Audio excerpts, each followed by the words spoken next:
Assalamu alaikum. Hello dear students. How are you? আশা করি সবাই ভালো আছো। I am Hannan sir speaking. তোমরা অনেকেই আমার নাম শুনেছ। অনেক গার্ডিয়ানস লম্বা সময় ধরে আমাকে চিনে।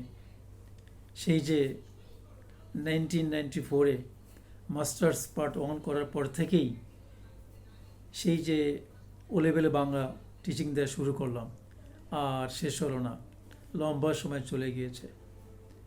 কলেজে লেকচারার ছিলাম, স্কুলে ছিলাম, ঢাকা শহরের উত্তরা গুলশানের বড় বড় নাম করা কোচিং সেন্টারে পড়িয়েছি। এখন যে অবস্থা, বেশ 27 আর 28 ইয়ার্স থেকে 8 অফ মাই এজ থেকে শুরু করলাম টিচিং। সেই যে লম্বা সময় চলে গেল। Now I am 65+। Gulshan, Banani, Baridhara, Uttara, এই সমস্ত এলাকার গার্ডিয়ানস, অনারেবল গার্ডিয়ানস আমাকে চেনে। অনেক ছেলেমেয়েরা বিয়ে করে বাচ্চার বাবা হয়ে গেছে, এরা আমার স্টুডেন্টস ছিল। তো থ্যাংক ইউ ভেরি মাচ। পরিচিত তো আছি, আর কত পরিচয় হবে। বয়স হয়ে গেছে, কখন দুনিয়া ছেড়ে চলে যায়। সবাই দোয়া চাই মৃত্যু পর্যন্ত যেন তোমাদের কে উপকারে থাকতে পারি, মানুষ সেবা কাজ করতে পারি, ইমানের সাথে যেতে পারি। So thank you very much. আজকের যে লেকচার, এই লেকচারটা হচ্ছে edexcel বাংলা। এটার কোশ্চেন নাম্বার 6-এর আনসার সম্পর্কে আলোচনা করব। 6-এর এই নিবন্ধ সম্পর্কে আমি আগে আলোচনা করেছি, আর 6-এ বি ইউজুয়ালি ইমেল থাকা সেটাও আলোচনা করেছি, আর 6-এর সি এই আজকে আলোচনা করব। এটা হচ্ছে ব্লগ রাইটিং। তিনটের যে কোনো একটা অপশান আছে, তিনটের একটা তোমাদের করতে হবে। সো আজকে ব্লগ রাইটিং সম্পর্কে আমি সংক্ষেপে একটা লেকচার দিচ্ছি। আশা করি তোমরা less or more will be benefited. So thank you, let's go. Blog কাকে বলে? ব্লগ হচ্ছে, ব্লগ অর্থ ব্যক্তিগত ডায়েরি বা দিনলিপি বা পত্রিকা, ব্যক্তিগত পত্রিকা। ব্লগ যে লেখেন তাকে আমরা ব্লগার বলি, তোমরা জানো। ব্লগ সাধারণত দুইভাবে হয়ে থাকে। একটি হচ্ছে ব্যক্তিগত ব্লগ এবং অন্যটি হচ্ছে কোম্পানি ব্লগ। ব্যক্তিগত ব্লগে একজন যে ব্লগার, সে তার নিজের অনুভূতিগুলি, বিশেষ কোনো বিষয়ের উপর নিজের অনুভূতিগুলি সে তুলে ধরে তার পোস্টের মাধ্যমে। সেগুলি অন্য যারা রিডার্স বা পাঠক থাকে তারা সেগুলির উপর কমেন্টস করে, শেয়ার করে। সুতরাং একে অপরের মধ্যে মিউচুয়ালি ডিলিংস করে জানতে পারে তার ভুল কতটুকু হয়েছে, এবং তারা কিছু সমাজ উপকৃত হয়, ব্যক্তি উপকৃত হয়। আচ্ছা, তারপরে আসছে company blog. Company blog usually তোমাদের কোশ্চেন পেপারে থাকে না, ইভেন দ্যাট আমি ডিসকাস করি। কোম্পানি ব্লগ হচ্ছে একটা কোম্পানি, সে একটা ব্লগের মাধ্যমে তার সেবা বা তার পণ্য সম্পর্কে, অর্থাৎ তার প্রোডাক্ট আর সার্ভিস সম্পর্কে সে পোস্ট দেয়। সে পোস্টের মাধ্যমে সে তার প্রোডাক্টসের কোয়ালিটি, তারপরে কিভাবে তৈরি হয়েছে, আর ভালো জিনিসগুলো সে তুলে ধরে। সেইগুলি যারা বায়ার্স আছে, যারা কিনতে চায় সেবা বা প্রোডাক্ট, তারা সেগুলো সম্পর্কে তাদের মতামত প্রকাশ করে এবং শেয়ার করে।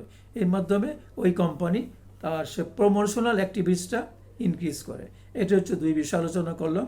এখন তোমাদের পরীক্ষা যেভাবে তোমরা লিখতে হবে সেই ব্যাপারে আলোচনা করি। That is I am going to discuss about the format of the blog writing. Blog রাইটিংয়ে তোমার যে অংশ দেওয়া থাকবে, আনসার স্পেস যেখানে থাকবে, সেখানে তুমি একদম টপে বাম দিকে, তুমি সবসময় বাম দিকেই থাকবে ভাবে তুমি প্রথমে ডেট দিয়ে দাও বাংলায়, তার নিচে তুমি ওয়েবসাইটের অ্যাড্রেস দাও। ওয়েবসাইট অ্যাড্রেস যেমন হতে পারে www.facebook.com অথবা www.twitter.com। সুতরাং হয়ে গেল, ডেটের পরে হয়ে গেল ওয়েবসাইট। তারপরে তুমি কি লিখবে? তারপরে বিষয় লিখে দাও। বিষয় লিখে কলম দাও। যে টপিকটি তোমাকে লিখতে বলা হয়েছে সেই টপিকটা তুমি সংক্ষেপে লিখে দাও। হয়ে গেল। লাস্টে আসবে তোমার টপিক। এখানে কিন্তু কোনো প্রিয় ট্রিও লেখার দরকার নাই, শেষে কি ইতি লেখার দরকার নেই। সরাসরি অ্যাজ লাইক অ্যাজ এসের মতো, কিন্তু ফরম্যাটটা ভিন্ন। ডেট, ওয়েবসাইট লিখলাম, বিষয় লিখলাম, তারপরে শুরু করে দিলাম। ব্যাস, শুরুর যে টপিকটা যদি দেওয়া থাকে, মনে করো যে তোমার এলাকার উন্নয়ন সম্পর্কে একটি ব্লগ লিখো। আর তুমি লিখতে পারো গুলশান যে কোনো এলাকায় বাস করো, তুমি বলতে পারো আমি গুলশান 2 নম্বর এলাকায় বসবাস করি, অথবা উত্তরা 7 নম্বর সেক্টরে বসবাস করি, এখানে দিস অ্যান্ড দ্যাট প্রবলেমগুলো আছে। আচ্ছা, এগুলো আলোচনা করো, তারপর উপসংহার দিয়ে দাও। ইন্ট্রোটা কীভাবে হবে, তারপর তোমার বডি বা ডিসক্রিপশন বা সামারি বা বিবরণটা কিভাবে হবে, কনক্লুশনটা কিভাবে হবে, এটা তোমাকে নিয়ম অনুযায়ী জানতে হবে। আমি আমার স্টুডেন্টদের এগুলো ইন ডিটেলস বলে থাকি। সংক্ষেপে শুধু এতটুকু বলতে পারি যে ইন্ট্রোতে তুমি ইন্ডিকেট করবে about which things are you going to write with, আর ডিসকাশনে গিয়ে অর্থাৎ বডির দিকে তুমি সেটাকে তুমি এলাবোরেশন করো এক্সাম্পল দিয়ে, তোমার নিজের অভিজ্ঞতা দিয়ে ডিসকাশন করো। যদি প্রবলেম থাকে তাহলে তোর good side bad side causes দিয়ে দাও, রেমেডিস দিয়ে দাও, লাস্টে দিয়ে দাও কনক্লুশনে যে সমাধান কি অথবা তুমি এই ব্যাপারে তোমার মতামত কি। এই তো হয়ে গেল। তো this is the blog writing. ভয় পাওয়ার কিছু নেই। তোমরা সবসময় দেখি, এবারও দেখলাম ছেলেমেয়েরা বেশিরভাগ ইমেইল লেখে, চিঠির ফরম্যাটের মতো ইমেইল লেখে, কিন্তু ব্লগ বা নিবন্ধ লেখে না। সুতরাং আমি দেখি না যে কোনো প্রকার কঠিন কোনোটা আছে। সো ব্লগ রাইটিংয়ের ব্যাপারে ইনশাল্লাহ তোমরা নিশ্চয়ই বুঝতে পেরেছ। ব্লগের মধ্যে যে কোনো বিষয় লেখা যায়, but format you have to maintain. So thank you very much. দেখা হবে। আমার জন্য দোয়া করো, তোমাদের সবার জন্য দোয়া রইল। All the best. আসসালামু আলাইকুম।